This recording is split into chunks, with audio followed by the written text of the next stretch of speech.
আসসালামু আলাইকুম সুপ্রিয় দর্শক এবং শ্রোতা মণ্ডলী।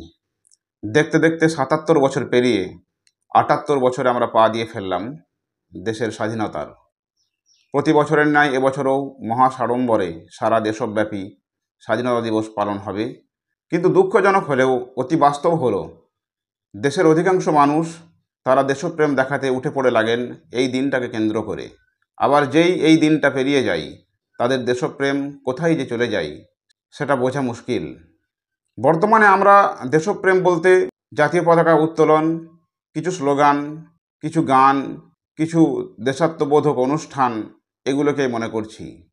হ্যাঁ, অবশ্যই এগুলো দেশপ্রেমের একটা অঙ্গ, কিন্তু এগুলোকে যদি আমরা দেশপ্রেম মনে করি আর বাকি দেশপ্রেমের আসল জায়গাটা যদি ভুলে যাই, তাহলে ভুল হবে।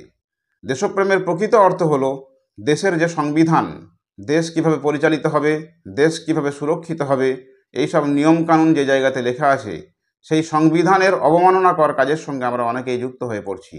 স্বাধীনতার ৭৮ বছর পার হয়ে গেলেও স্বাধীন ভারতে যে সমস্ত ইতিহাসের বই সরকারি প্রতিষ্ঠানগুলোতে প্রচলিত হয়ে আছে, সেই প্রতিষ্ঠানগুলোতে স্বাধীনতা সংগ্রামীদের নামের যে তালিকা, ঘটনার যে পরম্পরা বর্ণনা করা আছে, সেখানে উদ্দেশ্য প্রণোদিতভাবে একটা সম্প্রদায়ের মানুষকে বা একটা সম্প্রদায়ের স্বাধীনতা সংগ্রামীদেরকে অনায়াসেই ভুলে যাওয়ার চেষ্টা করা হয়েছে, তাদেরকে আড়াল করার চেষ্টা করা হয়েছে। এই ধরনের প্রবণতা যদি চলতে থাকে, তাহলে আমাদের মধ্যে ভুল ইতিহাস প্রচলিত হবে, মানুষ সঠিক ইতিহাস জানা থেকে বঞ্চিত হবে। তাই সঠিক ইতিহাস জানতে হলে এই মুহূর্তে সরকারি পাঠ্যপুস্তকের বাইরেও সারা পৃথিবীব্যাপী বা সারা দেশব্যাপী বিভিন্ন লাইব্রেরিতে, বিভিন্ন প্রকাশনার মাধ্যম দিয়ে যে সমস্ত ইতিহাস বই বেরিয়েছে, প্রকাশ হয়েছে, সেই সমস্ত ইতিহাস বইগুলোকে আমাদের ঘাঁটতে হবে। ঘাঁটলে আমরা দেখতে পাবো যে সেখানে মূল ধারার যে ইতিহাস, সরকারি প্রতিষ্ঠানে প্রচলিত যে ইতিহাস, সেই ইতিহাসের থেকেও আমরা ভিন্ন কিছু তথ্য ওই জায়গাতে পেতে পারি। চলুন আমরা সেই সমস্ত কিছু তথ্য অনুসন্ধানমূলকভাবে নিয়ে আসার চেষ্টা করেছি, সেগুলো আজকে আমরা সংক্ষেপে তুলে ধরব। ১৭৫৭ সালে পলাশির আমবাগানে ব্রিটিশের সঙ্গে সিরাজের লড়াই মুসলিম সাম্রাজ্যের পতনের সূচনা করে।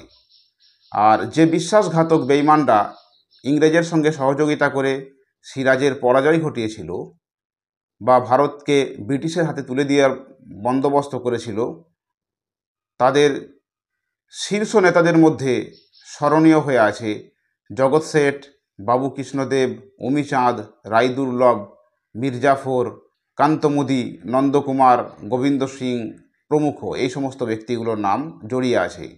কিন্তু দুঃখজনক বিষয় যে স্কুলের সরকারি বই এবং বিভিন্ন জায়গাতে প্রচলিত যে ইতিহাস, সেই ইতিহাসে শুধুমাত্র মির্জাফরের নামটাই পাওয়া যায়। অর্থাৎ সিরাজদৌল্লাকে পরাস্ত করার ব্যাপারে বা ধরিয়ে দেওয়ার ব্যাপারে মির্জাফরই নাকি মূল কাজটা করেছিলেন। কিন্তু আরও পর্যালোচনা করলে দেখা যাবে যে মির্জাফরের সঙ্গে আরও যারা ছিলেন, যে নামগুলো আমি উচ্চারণ করলাম, তারা আরও বেশি পরিমাণে জড়িত ছিল। কিন্তু মির্জাফর একাই মুসলিম হওয়াতে তার নামটা বেশি করে হাইলাইট হয়েছে, বাকিদের নামগুলো কিন্তু চাপা পড়ে গেছে।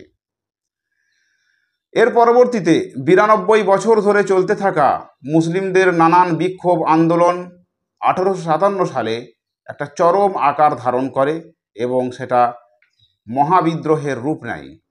এবং এই ১৮৫৭ সালের মহাবিদ্রোহ মুসলিমদের দ্বারা পরিচালিত একটা আন্দোলন ছিল বলে ঐতিহাসিকরা উদ্দেশ্য প্রণোদিতভাবে এই আন্দোলনকে স্বাধীনতা আন্দোলন নাম না দিয়ে সিপাহী বিদ্রোহ নাম দিয়ে ছোট করার চেষ্টা করেছে। ১৮৫৭ সালের মহাবিদ্রোহকে দমন করার পর ব্রিটিশ বুঝে গেল যে মুসলিমদেরকে দমিয়ে না রাখতে পারলে আমাদের এই রাজত্ব বেশি দিন চলবে না। তাই তারা পাইকারিভাবে মুসলমানদের উপর চরম অত্যাচার শুরু করে। এই অত্যাচার যখন হিন্দু জাতির উপরেও শুরু হয় বা গড়ভাবে যখন ভারতবর্ষের আপামর জনসাধারণের উপরে শুরু হয়ে যায়, তখন হিন্দু সমাজও ব্রিটিশ বিরোধী হয়ে ওঠে এবং তখন হিন্দু মুসলিম উভয় সম্প্রদায়ের নেতা নেত্রী, স্বাধীনতা আন্দোলনের সঙ্গে যুক্ত সকল কর্মী, তাদেরকে কাউকে দ্বীপান্তর বা কাউকে ফাঁসি কাস্টে ঝোলানো, এই ধরনের শাস্তি প্রয়োগ করতে শুরু করে ব্রিটিশ। ১৯৪৭ সালকে যদি ভারতের স্বাধীনতা আন্দোলনের শেষ বছর ধরা হয়, তাহলে ১৭৫৭ সালের সিরাজদৌল্লার যুদ্ধটা হবে ভারতবর্ষের স্বাধীনতার প্রথম যুদ্ধ। কারণ সিরাজদৌল্লা ভারতবর্ষের স্বাধীনতাকে ধরে রাখার জন্য প্রথম যুদ্ধ করেছিলেন। তিনি পরাস্ত হওয়ার পরই ভারতবর্ষের স্বাধীনতার সূর্য অস্তমিত হয় এবং সেই অনুযায়ী নবাব সিরাজদৌল্লাই হলেন স্বাধীন ভারতের প্রথম শহীদ। 1757 সাল থেকে নিয়ে 1947 সাল সুদীর্ঘ 190 বছরের ইতিহাসে মুসলিমদের জেলখাটা, রক্ত দেওয়া, এগুলোকে কিন্তু আমাদের ভারতবর্ষের মূল ধারার ঐতিহাসিকরা বা ঐতিহাসিকদের অধিকাংশই তারা বেমালুম ভুলে গেলেন এবং এই ভুলে যাওয়াটা একটা বিস্ময়কর ব্যাপার। কলকাতার সিটি কলেজের ইতিহাস বিভাগের প্রধান এবং রবীন্দ্রভারতী বিশ্ববিদ্যালয়ের স্বাধীনতা আন্দোলনের প্রভাষক, যিনি নিজে একজন ব্রিটিশ বিরোধী আন্দোলনের প্রত্যক্ষ সংগ্রামী ছিলেন, সেই শ্রী শান্তিময় রায় লিখেছেন যে স্কুল কলেজের শিক্ষকদের স্বাধীনতা সংগ্রামের ভারতীয় মুসলমানদের ভূমিকা বিষয়ে বিরাট অজ্ঞতা আমার নজরে পড়ে। আমাদের সমগ্র প্রজন্মই খ্যাতনামা ব্যক্তিদের লেখা ডাহা মিথ্যা ও ভুল ইতিহাস পাঠ করে বড় হয়েছে। মিথ্যা ইতিহাস রচনা একটি প্রাচীন শিল্পকলা, যা আজও বহু প্রতিভা সম্পন্ন ব্যক্তি প্রয়োগ করে থাকেন। অধ্যাপক শান্তিময় রায়ের লেখা ভারতের মুক্তি সংগ্রাম ও মুসলিম অবদান বইটিতে পণ্ডিত শ্রী P.C. যোশীর ভূমিকা লেখা আছে। তার একটি বাক্য এখানে তুলে ধরছি।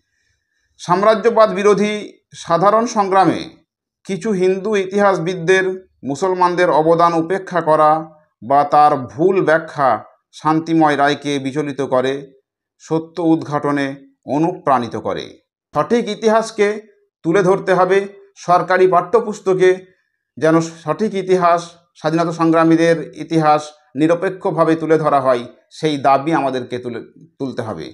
এবং সেই সঙ্গে সঙ্গে আমাদেরকেও সোশ্যাল মিডিয়া থেকে শুরু করে যার যেমন যোগ্যতা আছে সেই সমস্ত যোগ্যতাগুলোকে কাজে লাগিয়ে প্রকৃত ইতিহাসকে জনমানসের মধ্যে তুলে ধরতে হবে নিজস্ব প্রচেষ্টায়। আসুন আমরা সে কাজে ব্রত হই। সকলে ভালো থাকবেন। পরবর্তী ক্ষেত্রে আমরা এই ধরনের ভিডিও নিয়ে আবার হাজির হব। আসসালামু আলাইকুম।